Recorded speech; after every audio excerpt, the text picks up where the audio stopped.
cine a spus? Eu vă spun, pentru că așa presupune regulamentul. Înțeles, regulamentul spune că n-am voie să filmez dacă nu... Exact. Și cum vă numiți?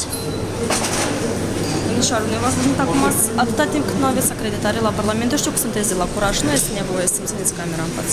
Cum vă numiți? Nu sunt obligat să vă Eu dau să caut regulamentul. O să fiu sancționată? verificați regulamentul, după aia acționați. Cum vă numiți? Eu, Anastasia, mă numesc, dumneavoastră mi-ați notat datele. Pot spune eu o întrebare? Sigur. Domnișoara de la intrare a spus că în ziua ușilor deschise n-am voie să filmez ca cetățean simplu, e adevărat? Adică eu o să fiu sancționată? Nu, poftim, Asta e pe filmați. risc? Filmați? Da.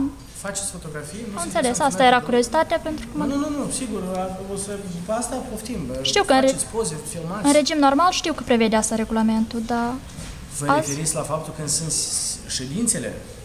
Nu știu, eu spuneam de ziua de azi, au văzut camera și au spus că n-am... Ziua de astăzi, ziua ușilor deschise, puteți să filmați și fotografiați ce vreți. Mersi. Să puneți orice întrebare.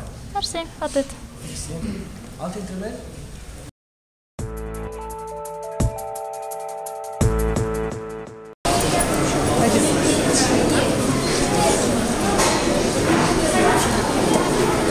Poate corpul nu se vede.